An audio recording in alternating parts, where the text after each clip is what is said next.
Alright guys, so I'm going to take this sphere and then duplicate it, G and X, and just move it like right here. And what I want to do is boolean these two together with a union, and I'm going to see if I can do what the Hard Ops and the MeshMachine do, but just do it vanilla Blender. So let's get started.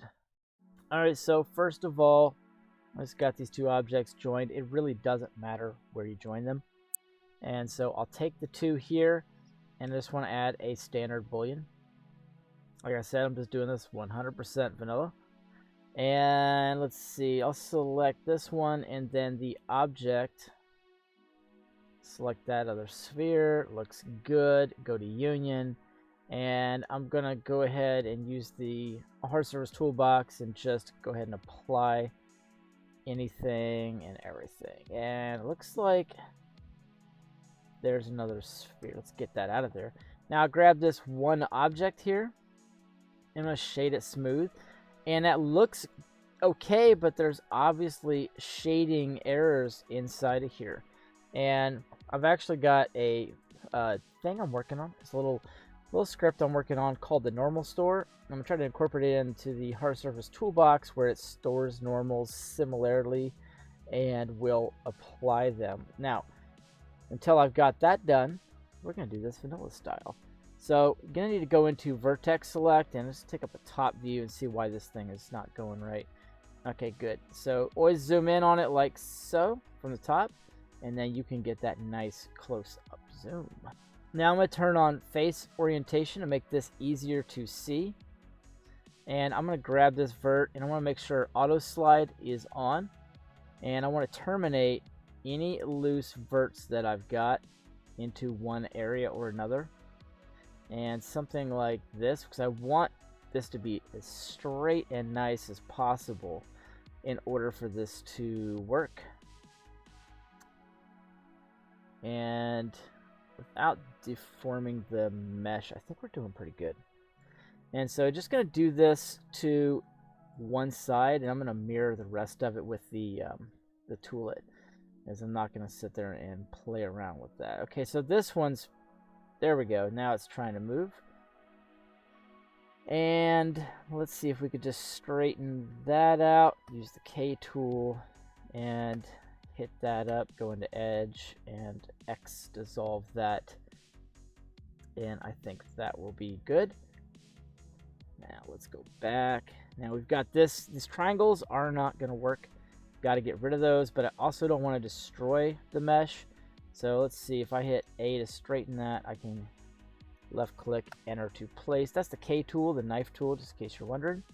To get that out, you just hit K and left click, hit A, and you can press C if you want, and it'll cut straight through a mesh, but don't do that here because that's going to create some garbage we don't need.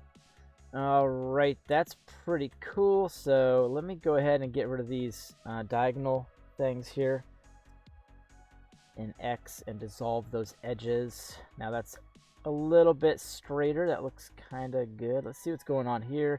Double tapping G. If it slides out, then it's got a loose vert. It's a double vert, and we don't want that. Let's see. What do I want to do here? That actually looks good enough, I think, to double tap G and then merge it. And now if it moves like that and affects both sides, it's no longer a double vert. So I'm literally going to be checking all of these.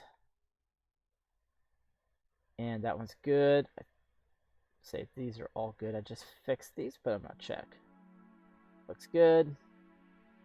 That's good. And I'm right click dropping after I double tap G. I've got proportional editing on. That's driving me crazy.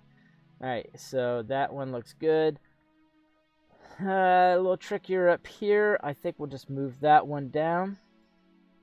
This looks good.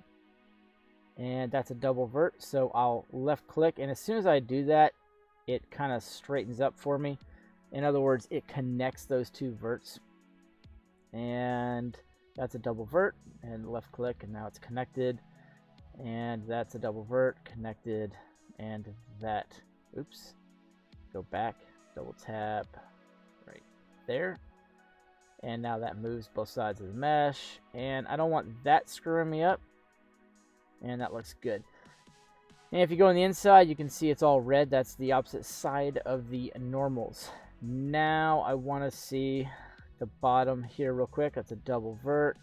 Because this is basically what I'm going to do is I'm going to symmetrize this. And I don't want any of these funk corners here. I just feel like I'm going to need that for support. So I don't want to screw with that one. And double vert connected, and that's good. So now, in order to not screw this up, I've got to bevel this, connect the edges, bevel it, and then tool it correctly. And I believe it's going to be -Y. Okay, and so I'll go back into edge select now. I think it's going to be cool. It's going to work out good. I'm just going to individually select these so nothing funky happens. I could probably select them all now that I've cleaned them up ever so nicely. I think that's perfect, and that should be perfect if I did it right. Now Control B, and I've got the bevel that you get from the hard ops. It's not going to do the offset cut, but if we're careful here, we can make this look really good. And now, if I hit tool it, boom. Now we've got the basically the MeshMachine deal done. And I'll turn off face orientation. Now I do have, like I said, I don't have the normal store done yet. It's turning out to be a little bit more complex than I thought, but that's basically it. And I think this little funky right here is what's killing me. Probably, yeah, I knew that double area just wasn't gonna be what I wanted. But that's pretty good. There we go. And so it's not really much harder than that, guys. Now you can do whatever you want to this. I'll actually add this. It's a very particular thing, and I didn't leave the toolet on. I always forget to do that. Don't forget to do that. Apply the modifiers, and now we've got the mesh. And that's actually pretty clean. And if I want to tool that and get rid of that crap, I can go ahead to the Z, and this should be positive to negative. And now I've gotten rid of all that bad shading under there. And so my toolet, the toolet function that I've got here, basically does the same thing as MeshMachine. It's just a little bit more work, takes a little bit more time, not much. But if you don't have it, or you're having a trouble, discovering how to work some of those programs, which I'm not beating up on them, I think they're awesome. But ultimately, you can do anything and everything in Vanilla Blender. I hope you guys like this. Smash that subscribe, smash that like on the way out. And I did not have Cavity on, or do I? Yeah, I do. And so go ahead and smash that subscribe and smash that like on the way out. I appreciate you guys, and I'll see y'all in the next tutorial lesson.